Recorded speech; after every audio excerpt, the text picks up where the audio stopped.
Time to focus now on the criminal justice program over at Quincy College. Every month we try and feature a different program or opportunity available at the college, and this month it's all about criminal justice. We have two instructors from the program to talk to us today, so please welcome Jason Peinich and Sue Tebow. Great to see you both. Thank you for having us. Thanks for having us here. Pleasure, yeah. It's the college, I know, Sue is very well known for its criminal justice program and its nursing program. You have been involved for several years now, right? That's correct. So I've been with the college for approximately 14 years. Wow. I started with Jason on a criminal justice advisory committee, and then I progressed to being an evening instructor as an adjunct for the evening students. And then most recently, about 2 years ago after COVID, I took a full-time position in the department. Wow. So tell us a bit about your background before Quincy College. So I am a retired corrections official. I worked or served for the Massachusetts Department of Corrections for 34 years. Wow. I started as a correction officer in 1986 at MCI Framingham, and then progressed my way through the ranks to ending my career as a superintendent in the department. Okay. So how do you think that experience prepared you for your current role at Quincy College? Well, like I said, I had served on the Criminal Justice Advisory Committee. Which was what, Sue? What was the committee? So the committee, I'll have Jason actually expand Sure. a little bit about that. Sure. So all of the programs at the schools have an advisory board, I see. and in order to make sure that we are headed in the right direction, have the right types of courses for Okay. the moment, we will bring in subject matter experts and professionals from the field and get their input not only on the health of the program, but also, you know, any innovations that we need to work towards or specific objectives, you know, that we need to embrace to keep the program current and going in the right direction. Right. So, okay. So the college, in putting this curriculum together, formed this committee to make sure they did it right, basically, right? Yeah, absolutely. Yeah, sure. Absolutely. So how long ago was that? We do that every year. Oh, you do that every year? Yeah, that's an ongoing process, Okay. just to maintain the health and relevancy of the program. Yeah, because I'm sure that the criminal justice avenue is changing just like everything else. Changed right? quite a bit. I bet. Yeah. Maybe so you can talk a little bit about some of the changes that you have seen in the program over that time. So I think what we have seen most recently is the changes with the initiation of the criminal justice reform initiative for the country, and those changes have filtered down obviously into both the employment opportunities and direction of the justice system out on the street, as well as the curriculum and the approach to the curriculum, I would say, in the college. Yeah, we heard a lot, and I'm sure it's true. I know even here in Quincy, a lot of longtime law enforcement officers decided to retire early or maybe change careers, you know, just because of the changes that have happened, not only here in Massachusetts, but across the country. Are you seeing that manifest itself at the college, too? I would say definitely, Really? definitely. How so?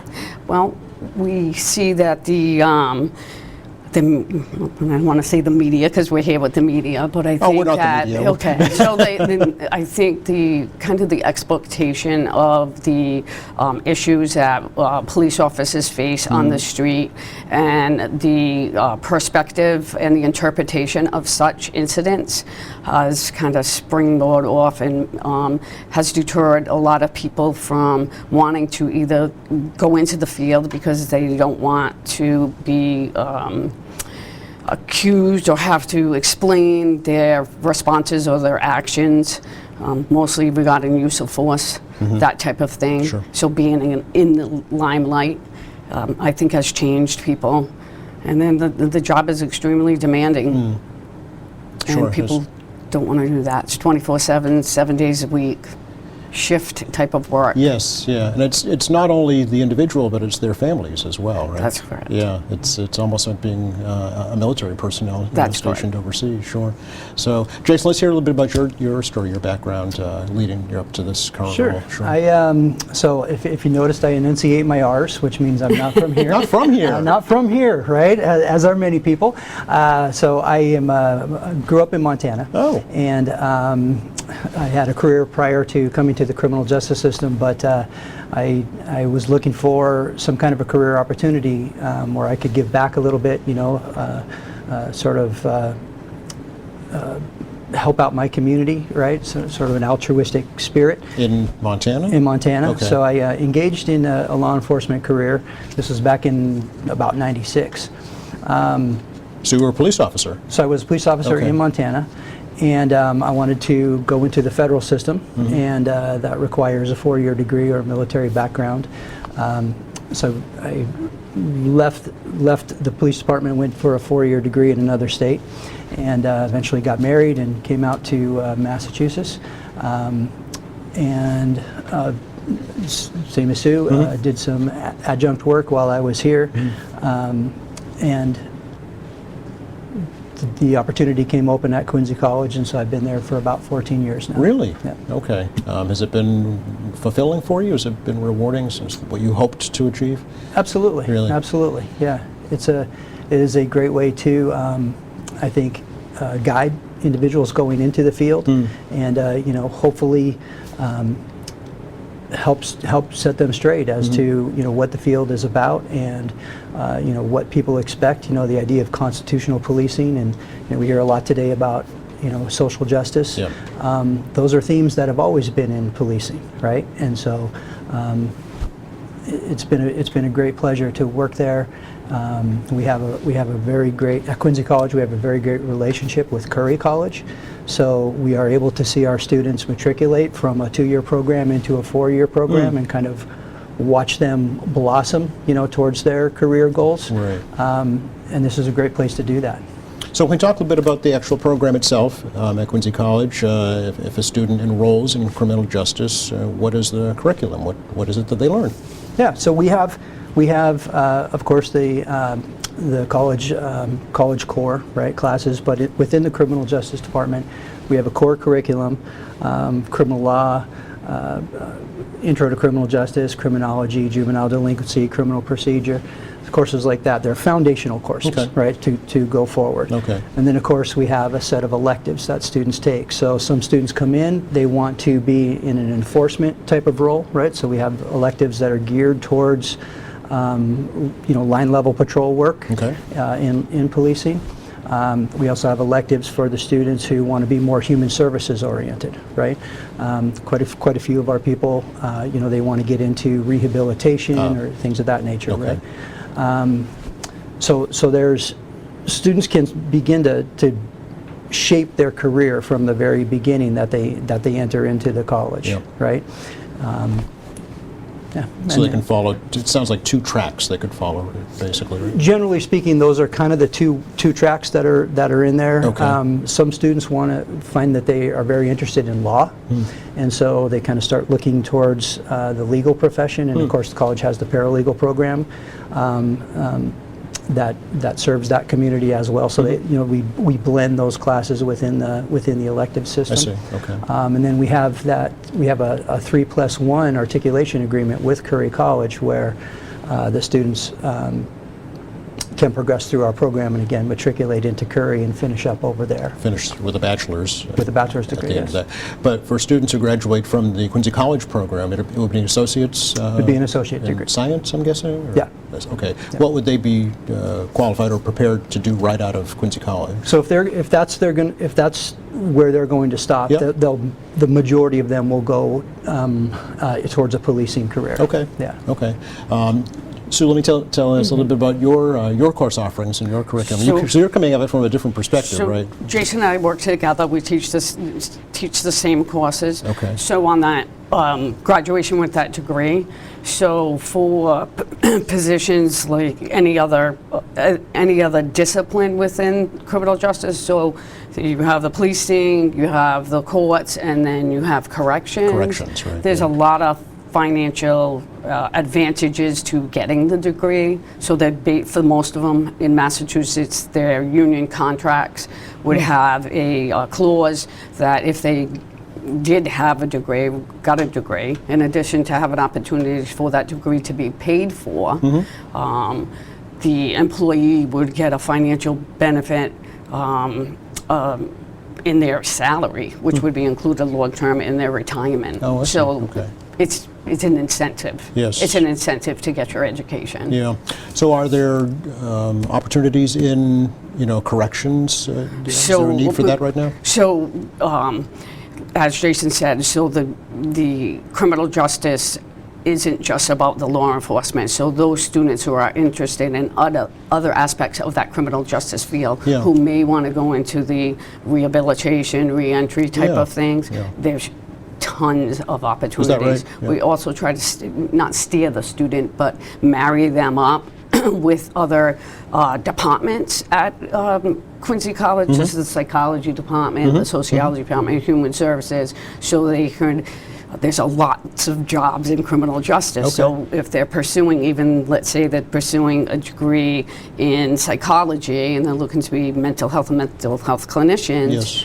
the field is Yes. welcoming that. Here are the clients, if you would. They're the Yes, same yes. personnel, but now what they are, they're captured in the system. So they're in the criminal justice system Okay. now. Okay, so it's very specific. It's very targeted, very specialized type Yes. of education Yes. for that particular line of Yes, work. Yeah. you either want to work outside of the field, kind of, I would say, outside of working, and as far as the student goes, with Yeah. that type of focus on the rehabilitation, reentry again, or they want to work within the system.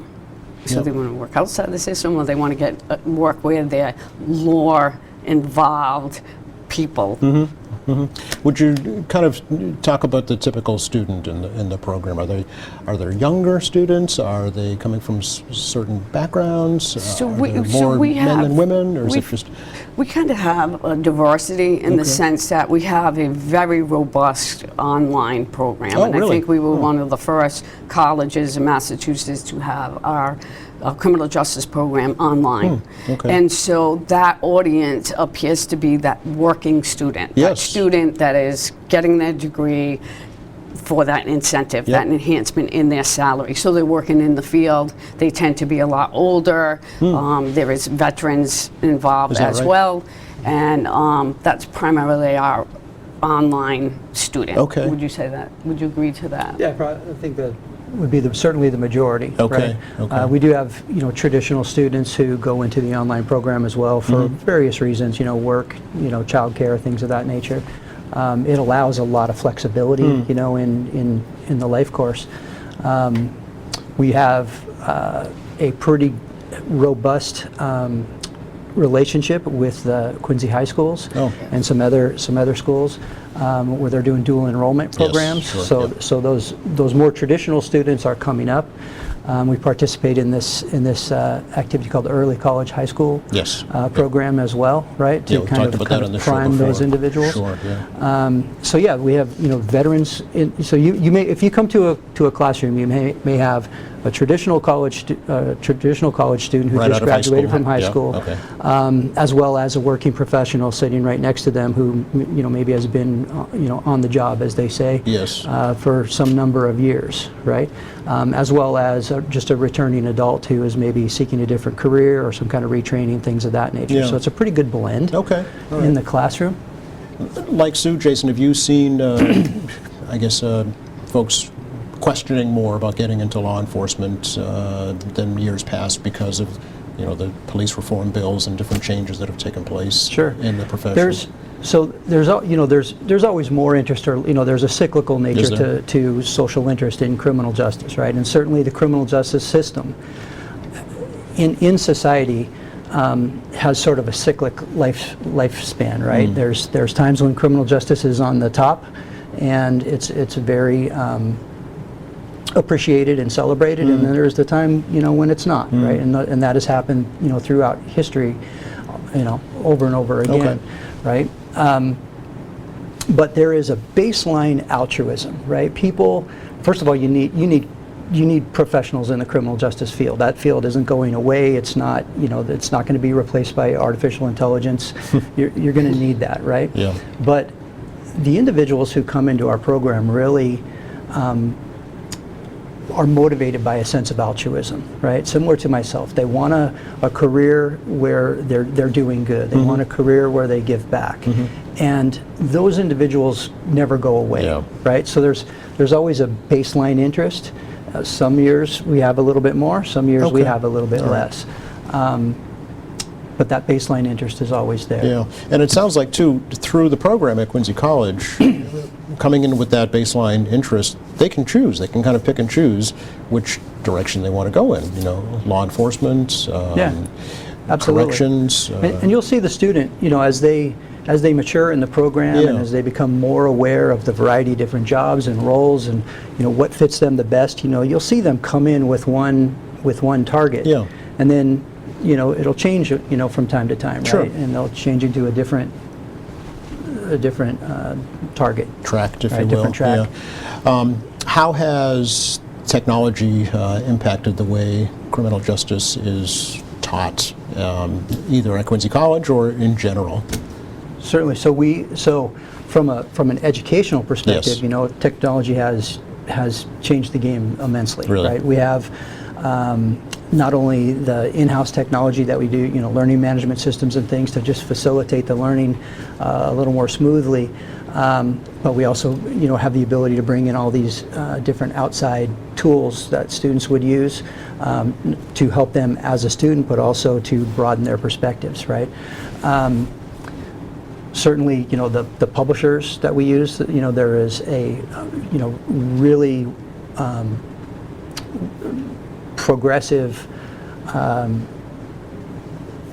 materials that the students can Simulation software. Simulation So that they we can simulate bring. Yeah. where the student can go down a path and be exposed to a real life scenario. Interesting. And have to make quick decisions. And Yes. based on their decision making skills, Yep. they would be, the publisher's resource of the simulation would prompt them to say, okay, you did this, well, this is the consequences of that. Okay. And this is the All right. it doesn't mean it's wrong. Right. It just means, okay, that's okay, good, you made a decision, but this is what happens along that way. These are the Yes. things that could happen. So we can't quite put them, you know, in a patrol car, but Obviously, we can right. certainly, you know, Show give them what a it might be flavor like, of that right? experience, Yeah, right? like a flight simulator kind Right. of. yeah, flights, yes, exactly. Interesting. Exactly Or that. in a correctional setting as well, right? Right, To exactly. experience that as well. Yeah. We tend to like to bring our students out and get experience. Is that So we right? do tours. So last year we went over to the juvenile court in Denham. So we sat in the class in the courtroom. We've gone to Plymouth County House of Corrections. Jason was frequent flyer at the many correctional institutions, state institutions that I Okay. worked at. So we try to make that connection and also expose the student to the system in a real life manner so they can see really what see it. is actually Yeah. happening. Sounds with all that- fascinating, yeah. You know, we're able to provide education for students in any form that they want it and Right. need it, right? It's no longer you have to drive to the college and be there, you know, at these certain Yeah. times, and oh geez, my job won't allow that, right? The various technologies that we have and embrace can give a first-class education. Sure. You know, at 2 o'clock in the morning. Right, on their schedule. On Yeah, their schedule. exactly, Yeah, it yeah. works out great. So thank you both. I really enjoyed learning about the program and learning about your backgrounds. Thank you. Thanks for having us. You're very welcome.